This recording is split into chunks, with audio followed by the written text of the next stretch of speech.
लड़की की शादी फिक्स हो जाती है। तभी कुछ दिनों बाद लड़की घर से किसी काम से निकलती है, लेकिन घर वालों की उसकी जानकारी नहीं होती है। अब लड़की जैसे ही घर से निकलती है, शाम हो जाती है, लेकिन घर वापस नहीं लौटती है। अब घर वाले लड़की का इंतजार करते हैं कि आखिर उनकी लड़की कहाँ चली गई। अब लड़की शाम हो जाती है, रात करीब 8 बज जाते हैं, 10 बज जाते हैं। घर वाले इंतजार करते रहते हैं, लेकिन लड़की का कहीं कुछ पता नहीं चलता है। अब घर वाले रिश्तेदारियों में आसपास पूछताछ करते हैं, लेकिन उसका कुछ पता नहीं चलता है। अब घर वाले परेशान होकर पुलिस स्टेशन पहुंचते हैं। पुलिस स्टेशन पहुंचने के बाद वहां शिकायत दर्ज कराई जाती है लड़की की गुमशुदगी की। अब पुलिस वाले जांच पड़ताल करते हैं, लेकिन पुलिस के हाथ भी 3 से 4 दिनों तक कुछ भी नहीं लगता है। अचानक से 5वें दिन एक लड़की की लाश मिलती है। वो अभी खेत में गोबर से तैयार कंडे में छिपाई गई थी लाश।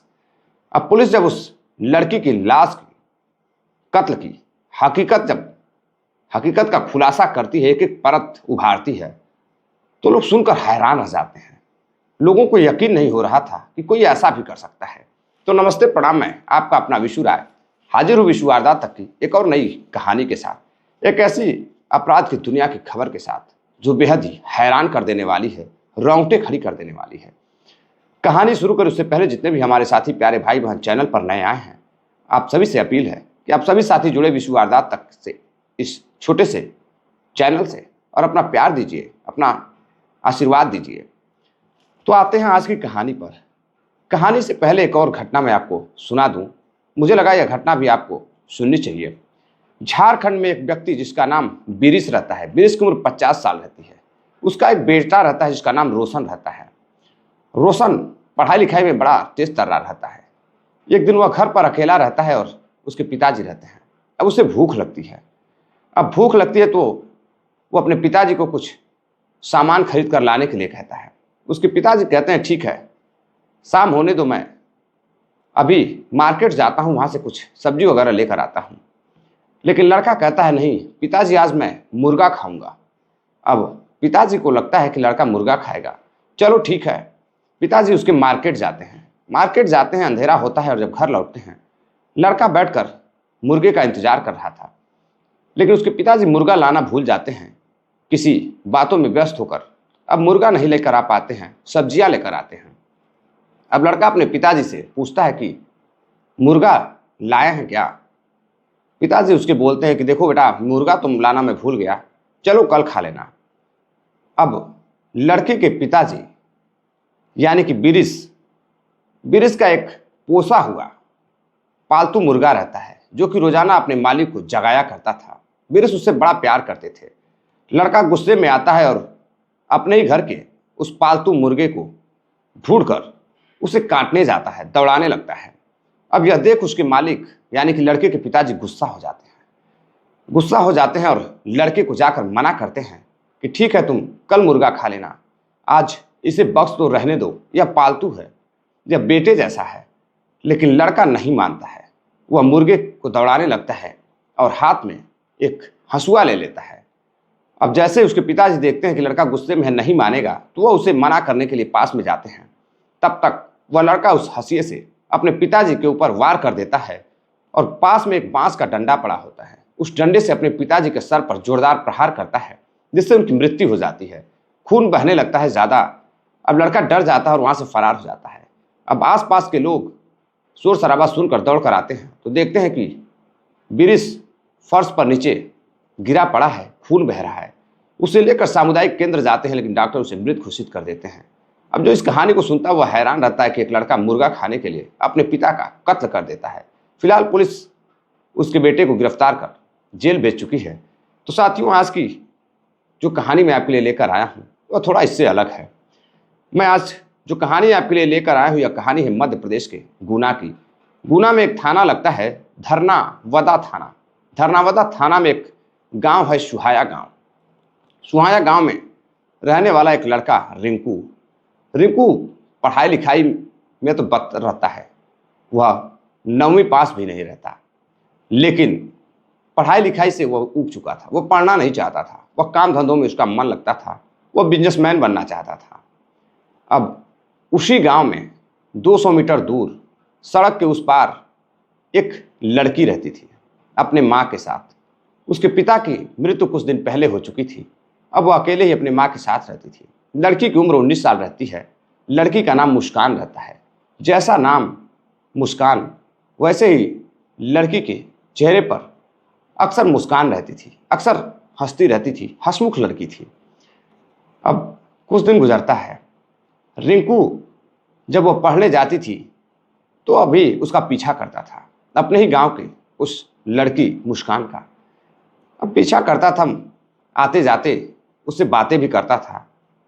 और एक दिन मुस्कान जब उसे रास्ते में रोक कर पूछती है कि जब भी मैं देखती हूँ कि मैं कॉलेज जा रही हूँ या फिर कहीं घर से बाहर जाती हूँ तो तुम मेरे आगे पीछे घूमते हो, आखिर तुम क्या चाहते हो? तो रिंकू कहता है कि देखो, मैं तुम्हें पसंद करता हूँ, तुम मुझे काफ़ी अच्छी लगती हो, तुम बहुत ही खूबसूरत हो। अब यह बात सुन मुस्कान भी मुस्कुराने लगती है। अब उसकी मुस्कुराहटों को देख रिंकू समझ जाता है कि लग रहा है कि मुस्कान भी उसे अंदर से प्रेम करती है, लेकिन वह कहना नहीं चाहती है। अब वहाँ से मुस्कान मुस्कुरा करके चली जाती है। अब रिंकू घर के बाहर बैठा रहता। जब भी उसे समय मिलता वह मुस्कान के घर के आसपास घूमता रहता था। घूमते घूमते एक दिन फिर वह देखता है कि मुस्कान किसी काम से बाहर जा रही है और वो अकेले जा रही है। तभी वह पीछे पीछे जाता है, मुस्कान से बातचीत करता है और कहता है कि तुमने मेरा जवाब नहीं दिया, मैं तुम्हें बेहद प्यार करता हूँ और मैं तुम्ही से शादी भी करना चाहता हूँ। अब लड़की मुस्कुराती है और कहती है एक ही गाँव का मामला है, ऐसे कैसे हो सकता है, मैं तो तुम्हें प्यार नहीं करती। अब यह बात सुनकर लड़का रिंकू परेशान हो जाता है और वहाँ से वह घर चला आता है।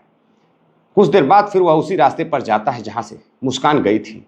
अब मुस्कान उधर से जब लौट रही थी तो लड़का मुस्कान से कहता है कि मैं तुम्हारे लिए कुछ भी कर सकता हूँ, हाथ की नसों को भी काट सकता हूँ, कुछ भी कर सकता हूँ। लड़की कहती है कि आशिक मत बनो, मैं तुम्हें प्यार नहीं करती हूँ, तुम्हें जो करना है कर लो। अब लड़का अपने हाथों को काटने लगता है। तभी लड़की मना करती है और अपने दुपट्टे से उसके हाथों को बांध देती है और लड़की भी उसे हाँ कर देती है। अब लड़की जब हाँ कर देती है तो रिंकू मुस्कुराने लगता है और बेहद खुश हो जाता है। खुश होकर वह घर जाता है और रात भर बैठकर पूरी रात मुस्कान के बारे में सोचने लगता है। अब धीरे धीरे वह मुस्कान के करीब होने लगा था। अब अपना रक्त दिखा करके, खून दिखा करके यूँ कहें कि वह सब कुछ कर सकता है, अब मुस्कान को प्रभावित कर देता है। अब मुस्कान भी उसे चाहने लगती है। मुस्कान के सपने में भी अब रिंकू ही दिखाई दे रहा था। अब मुस्कान भी उसके घर के आसपास चक्कर लगाने लगती है। दोनों एक दूसरे के घर के आसपास देखने के लिए एक दूसरे को तरसते और जब तड़पते तरसते तो तुरंत ही एक दूसरे के घर की तरफ निकल लेते। अब रिंकू एक दिन उसका मोबाइल नंबर लेता है। अब मोबाइल नंबर लेता है तो पता चलता है कि मोबाइल उसकी माँ का है, उसके पास कोई मोबाइल नहीं है। तो रिंकू कहता है ठीक है, मैं बहुत जल्द तुम्हें एक मोबाइल दे दूंगा। अब कुछ दिनों बाद लड़की का जन्मदिन आता है। लड़की का जन्मदिन रहता है, लेकिन लड़की बहुत बड़े परिवार की नहीं रहती है, साधारण सी परिवार की लड़की रहती है। माँ के साथ रहती थी। घर में एक छोटा भाई भी था। खर्चे भी ज़्यादा थे। लड़की भी अपना कोचिंग वगैरह पढ़ाकर घर का खर्च चलाती थी और उधर माँ भी थोड़ा बहुत मजदूरी करके अपना काम चलाती थी। अब उसके जन्मदिन पर रिंकू उसे एक चोरी से मोबाइल गिफ्ट करता है।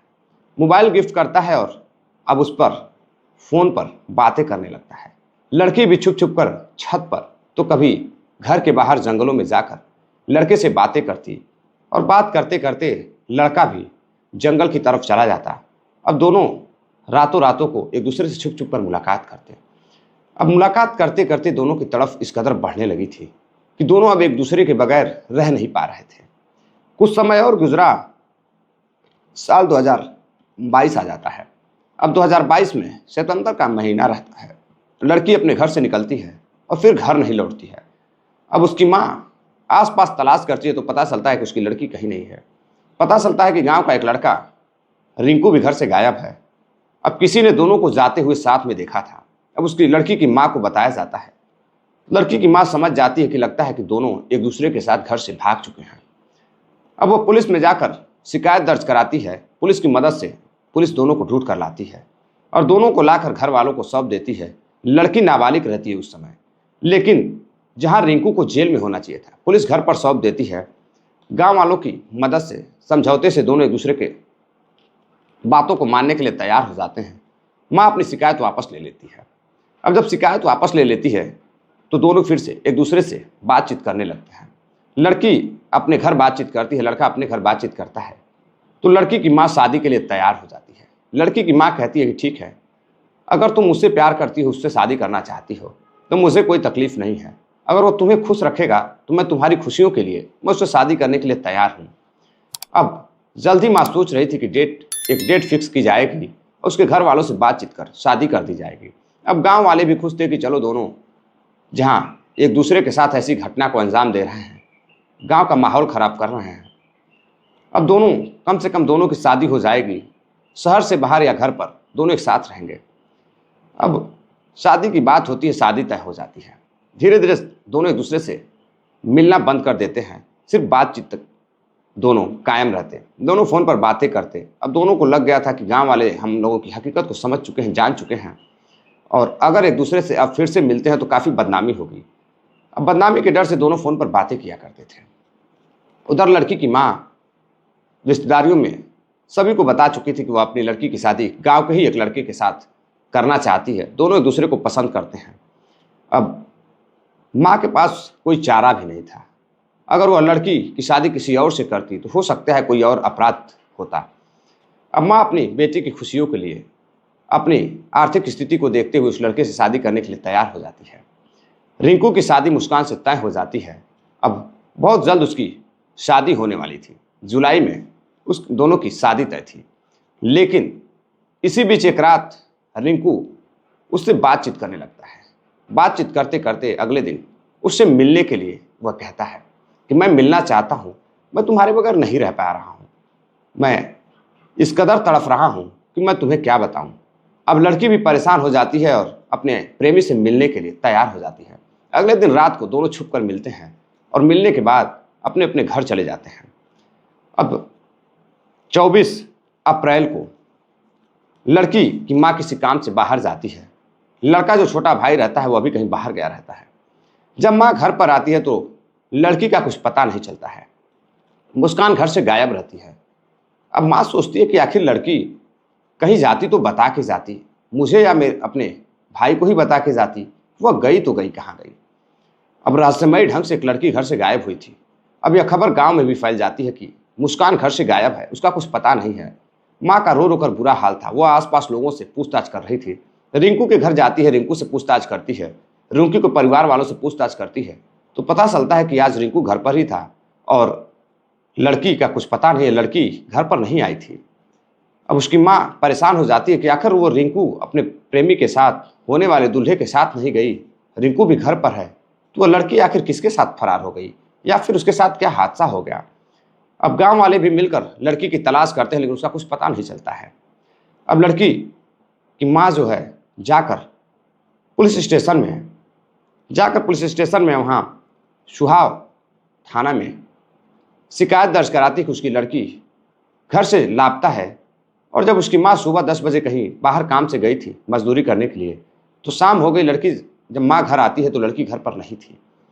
अब पुलिस वाले भी हैरान रहते हैं कि आखिर लड़की घर नहीं गई, गांव में नहीं है, तो आखिर गई कहाँ। अब पुलिस वाले जांच पड़ताल शुरू करते हैं। करीब 2-3 दिन हो जाता है, लड़की का कुछ पता नहीं चलता है। फ़ोन डिटेल से सिर्फ यही पता चलता है कि रिंकू उससे बातें किया करता था। लेकिन जिस दिन 24 अप्रैल को वह गायब हुई थी, उस दिन रिंकू की उससे फ़ोन पर मात्र 1 से 2 मिनट बातें हुई थी। वो भी जिस समय माँ घर पर थी उसी समय बात हुई थी। अब उससे खासा कुछ पता नहीं चलता है।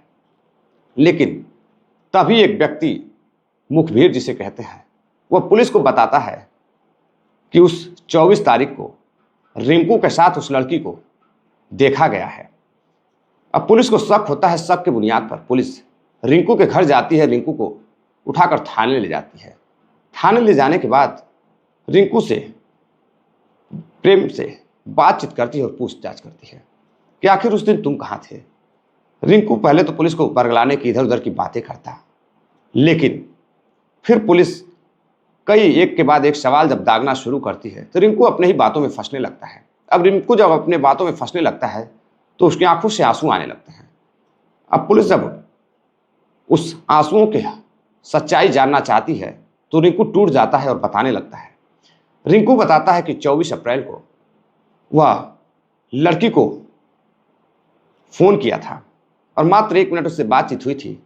उसके बाद वह लड़की से बातचीत करता है और पता चलता है कि उसकी माँ घर पर नहीं है और वह घूमते हुए जाता है, लड़की को इशारा करता है और खेत की तरफ लेकर जाता है और घर से 200 मीटर दूर खेत रहता है, वहाँ लेकर जाता है जहाँ कभी कभार कुछ लोग गोबर का जो कंडा होता है उसे पाथा करते थे और वहीं पर लगा दिया करते थे, ढेर लगा दिया करते थे। और वहीं पर एक छोटा सा झोपड़ी जैसा मकान रहता है जिस पर लोग बैठकर खेती वगैरह की देख रेख किया करते हैं।